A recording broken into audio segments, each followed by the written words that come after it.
Hello बच्चों, my name is Vaishnavi Gupta and I'm again here with you all to study the chapter which is acids, bases and salt. देखो हमने already एक chapter पढ़ लिया है जो कि है आपका केमिकल रिएक्शन एंड इक्वेशन और हमने पूरा उसको कंप्लीट कर लिया था लास्ट वीडियो में। 35 मिनट की वीडियो है, देख लेना अगर नहीं देखिए। अब देखिए, अब हम नेक्स्ट चैप्टर पढ़ने जा रहे हैं एसिड्स, बेसिस एंड सॉल्ट। नाम से ही समझ में आता है किस किस के बारे में पढ़ने वाले हैं। एक तो एसिड, एसिड क्या होते हैं? सार सब्सटेंसेस। दूसरा बेसिस, बेसिस क्या होते हैं? Bitter substances. सॉल्ट, सॉल्ट्स क्या होते हैं? Neutral substances. अब इनके बारे में ही डिटेल में पढ़ना है, क्या क्या रिएक्शन से दिखाते हैं, क्या क्या इनके यूजेस हैं, ये सब हम यहाँ पढ़ने वाले हैं। ऑल राइट, तो लेट्स स्टार्ट। ओके, सबसे पहले हमारे पास है बेटा एसिड्स। एसिड्स जैसे कि मैंने आपको कहा, दे आर सार सब्सटेंसेस, खट्टे होते हैं ये टेस्ट, राइट। और सार होने के साथ साथ इनकी एक और खास बात है that they produce H plus ions. H plus ions produce करते हैं ये कब? जब भी हम इनको पानी में डिसॉल्व करते हैं। ओके, तो जब भी आप इनको पानी में घोलते हो तो ये H प्लस आयंस देते हैं। एक ये इनकी खास प्रॉपर्टी है, ये बात याद रखना पानी में डिसॉल्व करने पर। एक चीज और, H प्लस आयंस की बजाय बहुत जगह H3O पॉजिटिव आयन यानी कि हाइड्रोनियम आयन भी लिखा होता है। ओके, तो हाइड्रोनियम आयन भी कह सकते हो या फिर H प्लस आयन भी आप कह सकते हो। सेकंड हमारे पास है बेटा बेसिस। अच्छा, एसिड के कुछ एग्जांपल तो दे दो तुम्हें। एसिड के एग्जांपल हो गए जैसे HCl, H2SO4, CH3COOH। इनके नाम तो आपको पता ही होंगे। ये है हाइड्रोक्लोरिक एसिड, ये है सल्फ्यूरिक एसिड और ये है आपकी इथेनोइक एसिड। जब आप कार्बोनाइड्स कंपाउंड्स वाला चैप्टर पढ़ोगे ना तो इसके बारे में तब वहां पढ़ोगे। ओके, इस एसिड के बारे में। अब देखिए, दूसरे होते हैं बेटा हमारे पास बेसिस। बेसिस कैसे होते हैं? बेसिस का टेस्ट होता है कड़वा। सोप है ना, सोप घर में रखा होता है जो, वो बेस है एक टाइप का। बेस में भी एक खासियत है उसकी, इट इज एल्कली। ओके, अब देखिए, बेसिस आर बिटर सब्सटेंसेस। उसके अलावा जब हम इन्हें पानी में डिसॉल्व करते हैं तो ये प्रोड्यूस करते हैं OH नेगेटिव के आयंस। कौन से आयंस? OH नेगेटिव के ions when they are dissolved in water. Okay, अब इनके भी एग्जांपल देख लेते हैं कुछ।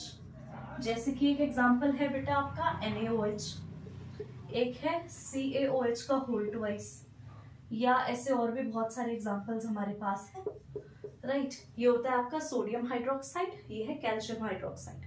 अब क्योंकि ये OH नेगेटिव आयंस दे रहे हैं पानी में डिसॉल्व होने पर, इसीलिए they are known as bases. Okay, देखो कुछ बेसिस ऐसे होते हैं, स्लिपरी होते हैं जो थोड़े, राइट, स्लिपरी टू टच। उन बेसिस को हम कहते हैं एल्कली, जैसे कि सोप। तो सोप वगैरह जो है they are basic substances but they are alkalis. तो एक चीज बिल्कुल याद रखिएगा, ऑल एल्कलीज आर बेसिस। जितने भी एल्कली हैं वो सब बेस होंगे, but all bases are not alkali. जितने भी बेसिस हैं वो सब एल्कली हो ये जरूरी नहीं है। क्लियर हुई बात? जितने भी एल्कली हैं वो सब तो कैसे हैं? बेसिक नेचर के ही है ना, लेकिन सारे के सारे बेसिस स्लिपरी हो ऐसा जरूरी नहीं। इसका मतलब all bases are not alkalis. Is that clear to you? अब देखते हैं आगे।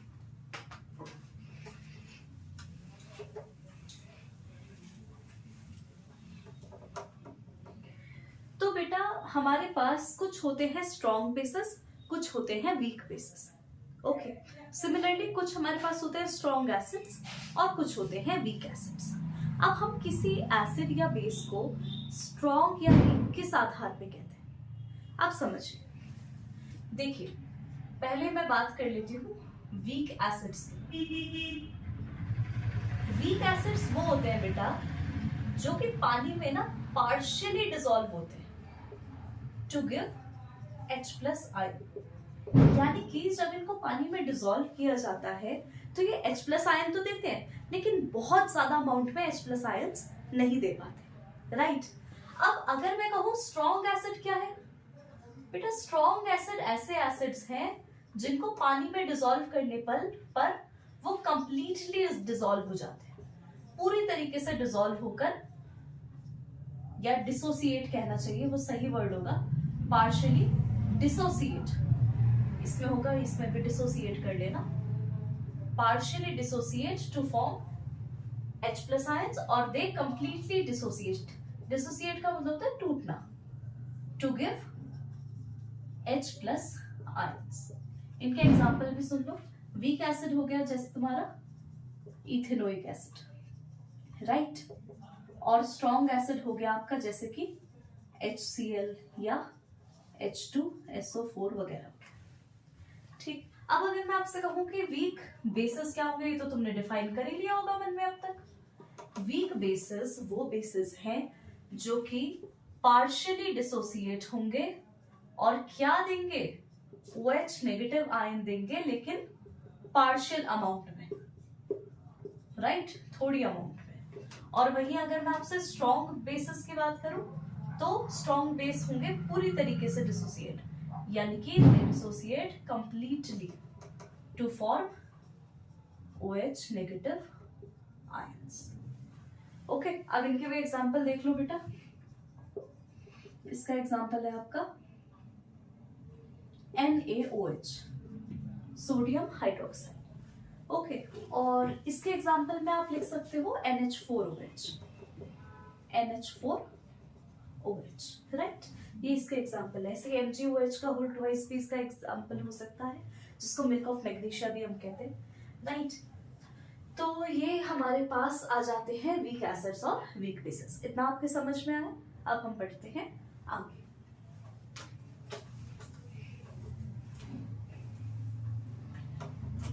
बेटा अब हमारे पास आते हैं इंडिकेटर्स।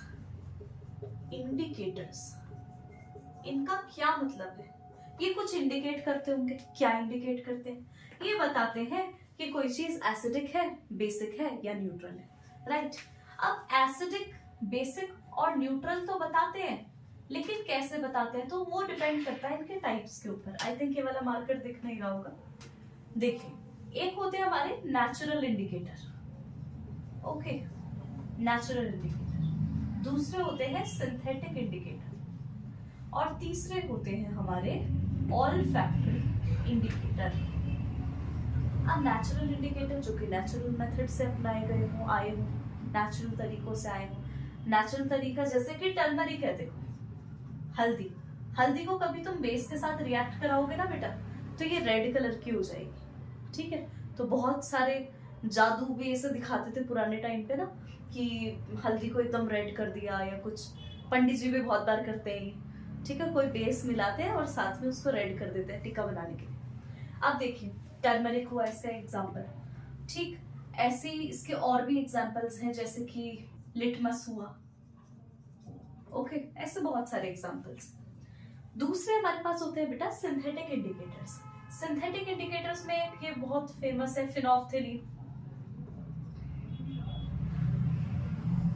एक होता है आपका कौन सा, methyl orange, okay, methyl orange, और भी बहुत सारे। अब देखिए, तीसरा है ऑल्फैक्टरी इंडिकेटर्स। ऑल्फैक्टरी ना स्मेल से एसोसिएटेड है, ठीक है, इनकी स्मेल में बदलाव आता है। तो इनके एग्जांपल में एक तो वेनिला आ जाता है, और बाकी आपका अनियन भी आता है इसके एग्जांपल में, और भी बहुत सारे आते हैं। Is that clear to you? इसमें सुन लीजिए, ये तो बहुत ज्यादा प्रोमिनेंट नहीं है, ये वाले देख लीजिए। टर्मरिक रेड हो जाती है जब हम उसको बेस के साथ ट्रीट करते हैं, एसिड के साथ वो कोई बदलाव नहीं दिखाती। लिटमस बेटा दो टाइप के होते हैं, पता है, एक पर्पल डाई में होता है और एक रेड में। तो जो ब्लू लिटमस कह सकते हो आप, और रेड कह सकते हो। देखो, ब्लू लिटमस हमेशा रेड में टर्न होगा जब भी आप इसे एसिड से ट्रीट कराओगे, लेकिन रेड लिटमस टर्न होगा ब्लू में जब भी आप इसे बेस से ट्रीट कराओगे। तो दो टाइप के लिटमस है, ब्लू और रेड। फिर फिनोल्फथालीन जो है बेटा कलरलेस होता है, एंड कलरलेस से टर्न हो जाता है पिंक में अगर आप इसे बेस से ट्रीट करा रहे हो, और कलरलेस से ये टर्न होता है नो चेंज। आप कहोगे कलरलेस से टर्न ही का हुआ, हाँ, कोई बदलाव नहीं हुआ, यानी कि ये एसिड के केस में होता है, यानी कि they do not change any colour. Colourless है तो कलरलेस ही रहता है एसिड के साथ। अब मिथाइल ऑरेंज, नाम से ही पता लग रहा है ऑरेंज रंग का है, तो ऑरेंज से रेड हो जाएगा एसिड के साथ, और ऑरेंज से येलो हो जाएगा बेस के साथ। ठीक है, ये सारे कन्वर्जन है। बाकी अनियन के साथ तो ये होता है कि अनियन की जो स्मेल आती है वो स्मेल बेस के साथ ट्रीट करने पर गायब हो जाती है, लेकिन एसिड के साथ स्मेल वो मेंटेन रहती है। और वेनिला के साथ ऐसा है बेटा कि वो भी बेस के साथ में अपनी स्मेल को खो देता है और एसिड के साथ उसकी स्मेल में कोई चेंज नहीं आता है। Is that clear to you? Okay, तो अब हम मूव करते हैं आगे।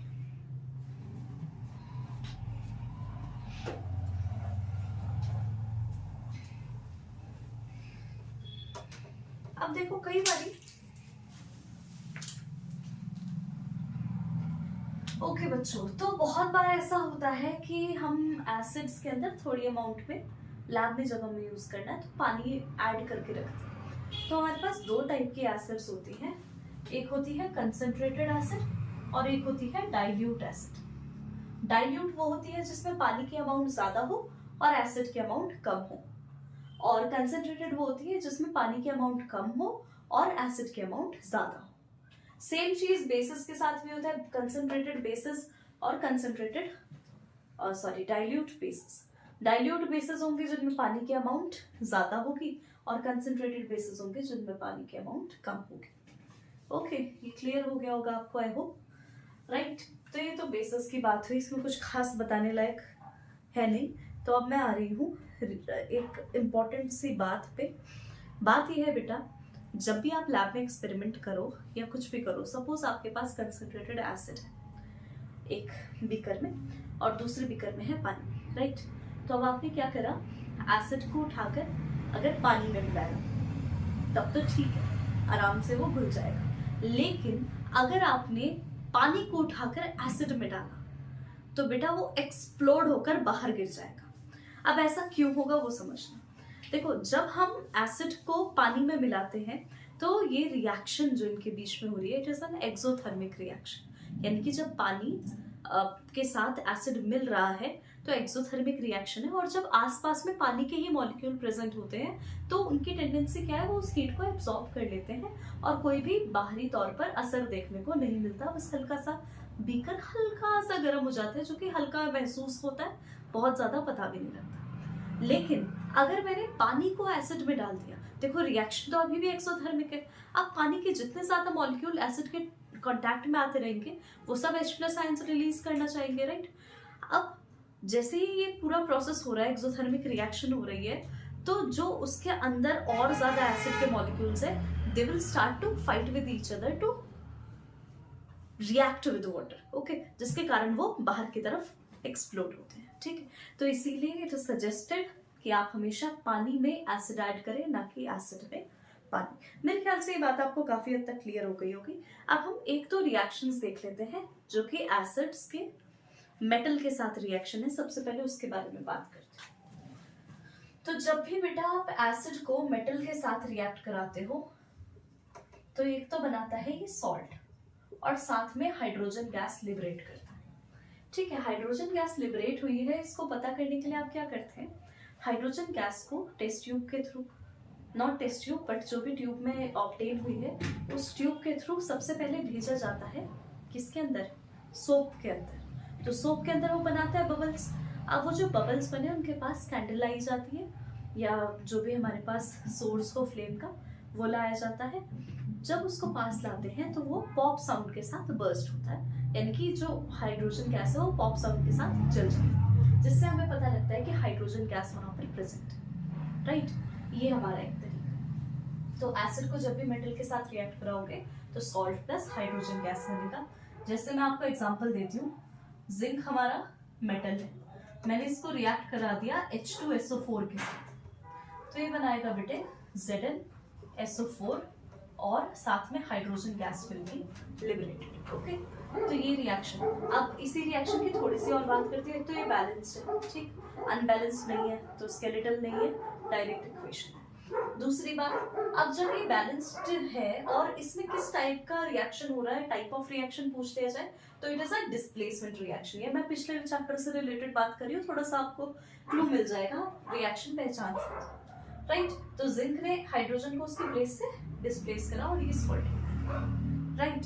तो अब बेटा हमारे पास एक और रिएक्शन है। मान लो हमने क्या करा, कोई एसिड लिया और उसके साथ रिएक्ट कराया, सपोज मेटल कार्बोनेट।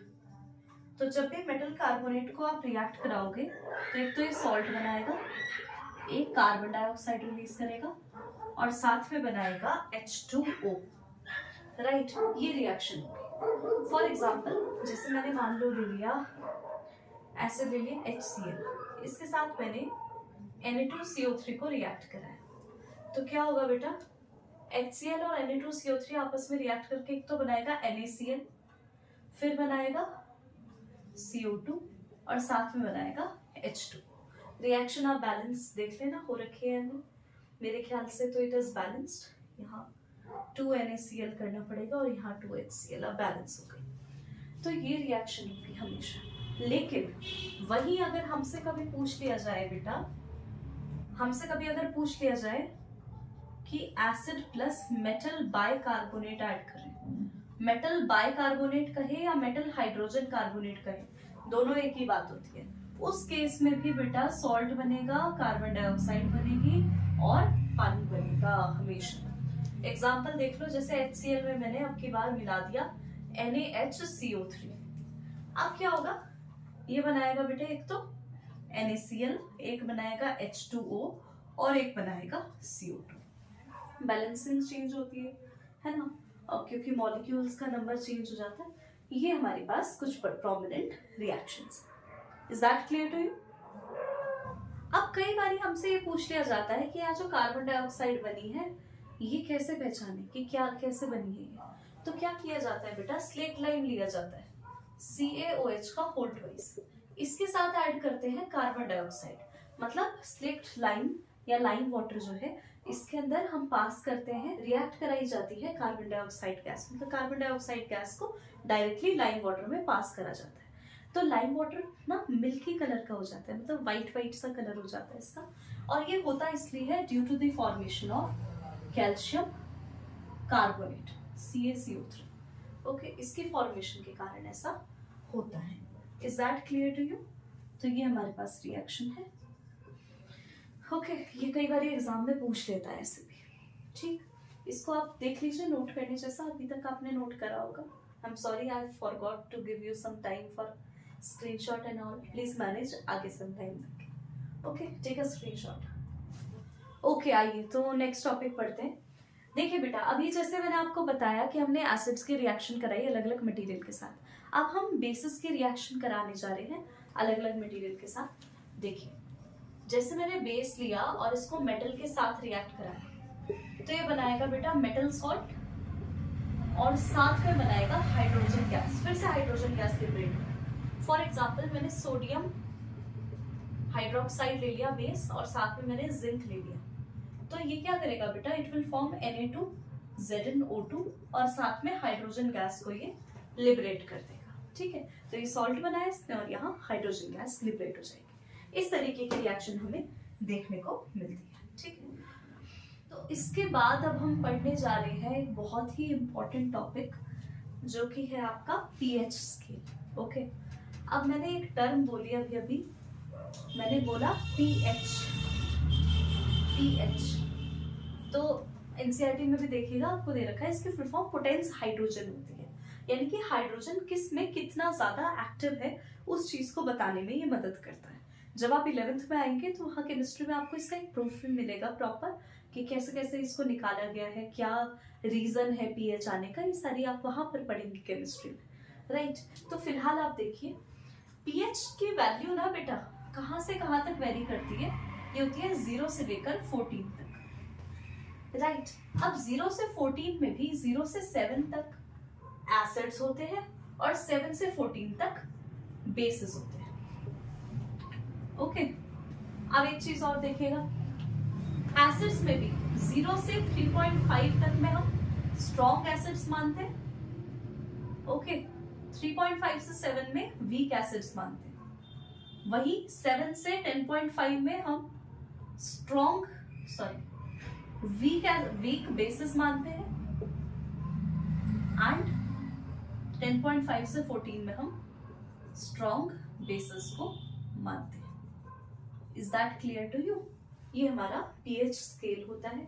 अलग अलग रीडिंग्स होती है इसमें, 1 2 3 4 5 6 7 8 9 10 11 12 13 14, ओके, ऐसे रीडिंग्स चलती है। मैंने बस उनके मिड वाली आपको टर्म बताई है। ये ऑप्टूल स्केल नहीं बना हुआ है, रैंडम बनाया है मैंने डायग्राम, ओके। ये हमारा पीएच स्केल होता है। तो पीएच स्केल के आधार पे हम बता सकते हैं कोई चीज कितनी ज्यादा एसिडिक है या कितनी ज्यादा बेसिक है। बोर्ड में इस पे सवाल आया था एक बार कि the pH of a substance is, कुछ भी दे रखा था तो पर्टिकुलर वैल्यू जैसे 10 और pH of another substance is 11, tell us which one is a better base, ठीक है। अब कौन सा बेटर बेस हुआ? 11 वाला ऑटोमेटिक सी बात है बेटर बेस हुआ, राइट। ऐसी एसिड में वो पूछ लेते हैं, वो कहते हैं कि कौन जो है अच्छी रिएक्शन दिखाएगा या कौन ज्यादा नंबर ऑफ H+ आयंस को प्रोड्यूस कर सकता है रिएक्शन में। ऐसे सवाल घुमा के बना देते हैं और पीएच से काफी बार पूछा जाता है, ठीक है। यूनिवर्सल इंडिकेटर से हम पढ़ेंगे नेक्स्ट वीडियो में, okay. Then we'll continue the chapter in the second video, stay tuned, okay, bye bye.